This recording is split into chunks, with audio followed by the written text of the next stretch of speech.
Jack Murphy here for Trader Boat Magazine, and today I'm out with Matt Shee and the Lowrance crew, mate. What are we doing? So today we're going to demonstrate how easy it is to upgrade a Gen 2 Touch to a Gen 3, a HDS Gen 3. Mate, the boys are actually fishing out the back as we do this, so let's make it quick before the kingies pop up, alright? The first thing we need to do is take off the bezel. Simple as undoing the car door and taking off the bezel like that. It's quite easy.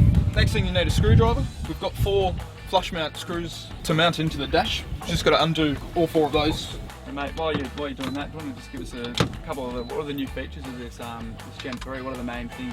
The physical main thing is they've integrated the touch and the button into the one unit. We found that some guys didn't like the touch. They sort of got the 2 dirty hands all over the touch screen. Salt would splash up onto the screen and it would sort of lock the screen. So they've sort of integrated the 2 into one. It's got a 1 kilowatt broadband sounder module built into the unit. So you don't need any other sonar module to operate chirp, which has been integrated into the unit as well. Sure thing. So what we do now is just lift the unit out of the dash. And you'll see on the back here where we've got power. Yep. We've got a structure scan port, sonar port, and an NEMA 2000 port. Now it's simple as just taking them all off the back and transferring them onto the Gen 3, so we'll do that. Right, there's the new guy. So that's the Gen 3. Same ports as the Gen 2. So it's as simple as just transferring those into the Gen 3. It's just a matter of lining up all the pins in the unit. So that's as easy as that. We've plugged all the 4 ports back into the unit. Sorry, you've got to pop the SD card slot open like we did on the Gen 2 to get the bezel off. Yep. Otherwise you just end up breaking the clips on the bezel. All we have to do now really is screw in the flush mount screws. That's it, mate. We're back on the water. How long was that? About a minute. Too easy. Alright, well, while you do that, I'm going to rig up a rod, and then we'll come back and have a little chat about the Gen 3. Get out there. Good Thanks, stuff. Matt. No worries.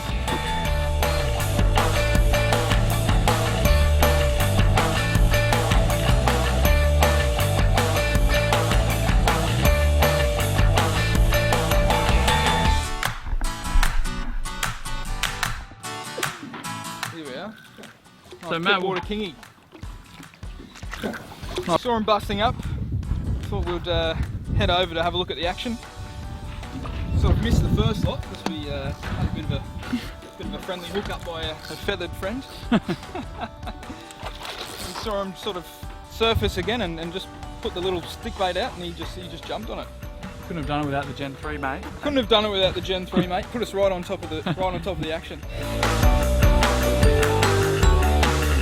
So the HDS Gen 3, the processor has been upgraded. It's a much quicker processor than the Gen 2. As you can see here, pinch to zoom is also integrated into the unit. The unit's very responsive with the processor and just makes it much easier to navigate around the unit, a lot quicker. The display screen's been upgraded. It's got an LED backlight built into the back of the display screen, gives you better vision in direct sunlight. It's got a 10 Hz GPS receiver built into the unit. The Gen 2 only had an 8 Hz. You can now simultaneously operate chirp sonar and structure scan. So on the screen at the moment we're doing chirp sonar, doing a side scan and a down scan, and give you better clarification of what's in the water column and what structure you're looking at and fish that you're targeting. Another feature with the Gen 3 is the dual SD card slot, so you can run 2 cartography cards at the same time. You can operate Navionics or CMAP or Insight Genesis and having them run side by side. With the Gen 3 you can also operate all Lowrance NEMA 2000 devices on the unit. You can hook up the broadband radar, VHF, also the Lowrance autopilot that's just been released. It's fully functional with the HDS Gen 3 and you can fully operate it from the MFD. So another great feature across the whole of the Lowrance range of sounders, so this is built in the Elites and the HDS series, is a feature called Sonar Trackback. Now what this allows you to do is to go through sonar history. It's a really useful tool if you've missed something, or if you're out trolling and you're trolling a reef and you've hooked up to a fish of a lifetime and you forget to save a waypoint. You can actually go through your sonar history, click on your point of interest and then save that as a waypoint. It's a really good tool that's been integrated into the HDS Gen 3 as well.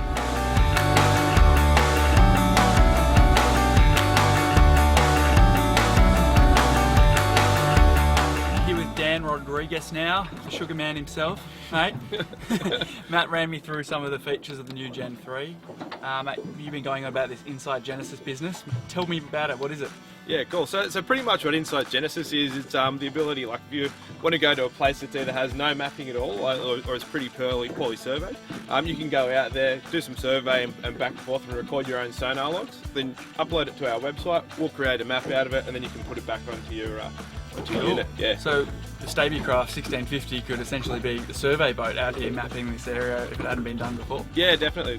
We've actually used the Stabycraft for a bit of survey work that we did over in New Zealand with Inside Genesis as well. So yeah, it's been a really good boat. Yeah. Cool, mate. And tell me a little bit about the Go Free. Yeah, sweet. So pretty much, so part of Navico, we've just released our 4th brand, which is Go Free. So other 3 brands are Lowrance, Simrad, and BNG. Go Free is our digital brand, I guess you could say. So it spans across all three brands. And then it's more so sort of making it's like a cloud-based ecosystem where we're bringing all of your functionality, or the majority of it that's available on your MFD, to like a cloud. So say for instance, if you wanted to have like any type of mapping or whatnot, you can download that straight to your unit from your unit. Okay, yeah. Cool, mate. Yeah. I know on my trip around Australia, I was up at Lake Tinaroo and there was no mapping for that sort of area, so it'd be perfect for those sort of spots. Yeah, exactly right. So what you could actually do, you could go up there, do all of your own mapping, and then either on your Wi-Fi at home or even on your phone Wi-Fi, you can just upload all of your maps from there and then download it as well. Cool. So we got the Lowrance HDS-9 Gen 3 here, so we're just going to talk about a few of its wireless capabilities. So obviously it has Wi-Fi built in now, which is one of the first we've done for our units.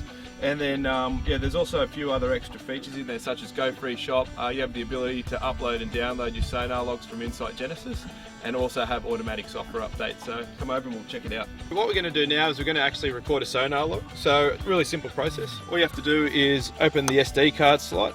So you can see on the new Gen 3s, it's actually gone from normal SD to micro SD. So using the smaller micro SD, put that into the card slot. So we've got 2 in there. One is our Navionics chip, the other one's just a blank micro SD. Close it up, and then what you want to do is you want to press the menu button and then go to Sonar, Log Sonar, and then you want to save it to the memory card. So we've got 2 memory card options here. So you can either save it in the memory card left, memory card right, or internal. You don't want to save it in internal because the internal memory is only quite small. So we're going to go to memory card right, and then we're going to press record. And now we're going to start doing some up and downs and doing some sonar log recording.